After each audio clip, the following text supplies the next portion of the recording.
Halo, selamat datang di channel Bermatematika. Jumlahkan ke baris yang kedua. Tetap selalu bermatematika. Salam. Halo, kembali lagi bersama saya Aleam Subara. Masih mengenai uji deret positif. Kali ini kita akan membahas uji rasio.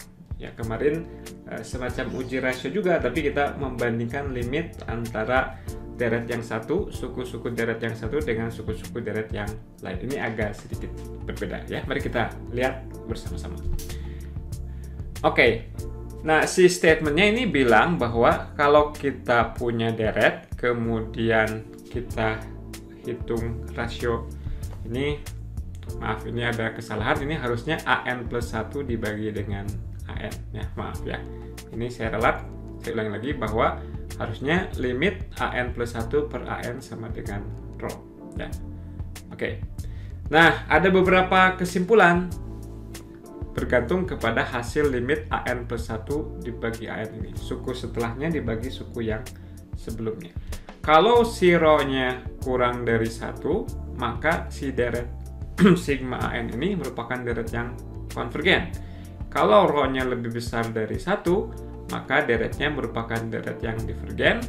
Kalau rho-nya persis sama dengan 1, kita belum bisa menyimpulkan apa-apa tentang si deret ini. Kalau belum tahu gimana dong?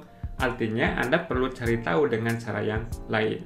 Anda tidak bisa menyimpulkan kekonvergenan atau kedivergenannya dengan menggunakan uji rasio ini. Ini yang dinamakan dengan uji rasio. Kita hitung rasio dari suku setelahnya dengan suku sebelumnya, diambil limitnya. Nah, bergantung kepada nilai limit tersebut ya.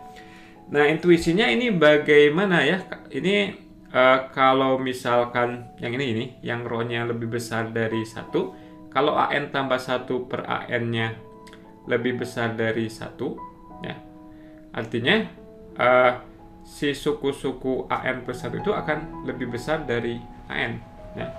Kalau dia membesar gitu ya, karena ini AN dan karena AN-nya positif, dia membesar, nggak mungkin dia menuju ke 0. Maka ketika rho-nya lebih besar dari 1, dia akan divergen. Nah, bagaimana intuisi ketika rho-nya kurang dari 1? Nah, ini nggak begitu sederhana. Anda perlu melihat buktinya di buku teks. Tapi pada intinya idenya adalah kita bisa membandingkan deret ini dengan deret apa? Dengan deret geometri ya, dengan deret geometri. Sehingga kita bisa menyimpulkan kekonvergenan si sigma n ini. Oke, kita lihat contoh. Kita diminta untuk memeriksa kekonvergenan dari deret ini 2 pangkat n per n faktorial. Ya, seperti prosedurnya kita hitung limit rasio AN plus 1 per AN. Nah, seperti apa?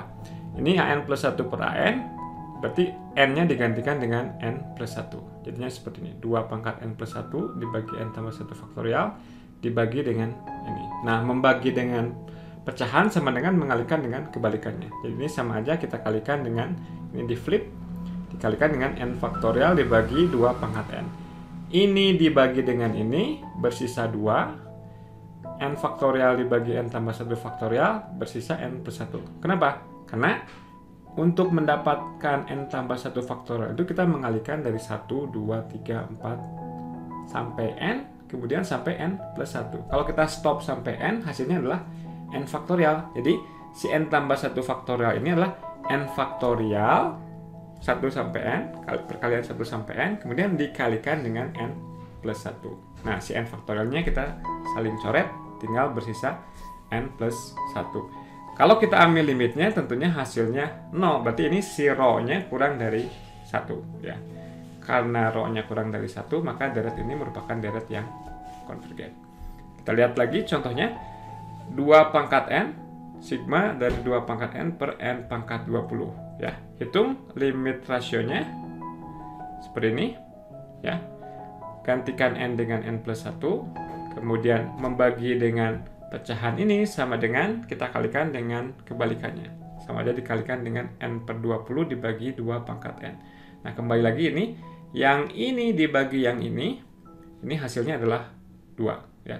Jadi 2, kemudian limit ini dan ini kita gabungkan jadinya N pangkat 20 dibagi dengan N tambah 1 pangkat 20. Karena pangkatnya sama-sama 20, ini bisa kita gabungkan sebagai N per N tambah 1 dipangkatkan dengan 20. Nah, sekarang limit dari ini itu sama aja dengan limit dari ini dipangkatkan dengan 20. Tapi limit dari ekspresi yang ada di dalam ini sama dengan 1. Berarti si nilai limit ini adalah 1. 2 kali 1 sama dengan 2. Berarti rho-nya lebih besar dari 1. Karena rho-nya lebih besar dari 1, maka deretnya adalah deret yang divergen. Oke.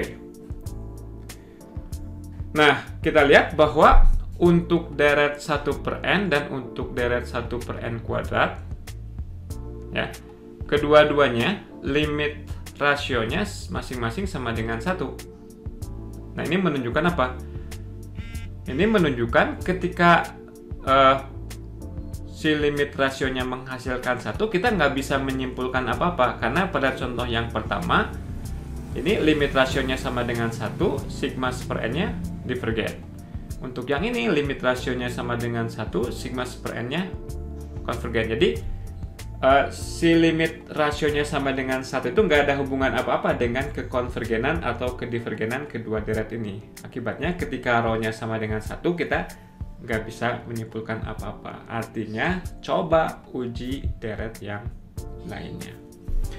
Oke, begitu saja tentang uji rasio. Anda bisa mencoba soal latihannya. Terima kasih atas perhatiannya. Tetap selalu bermatematika. Salam.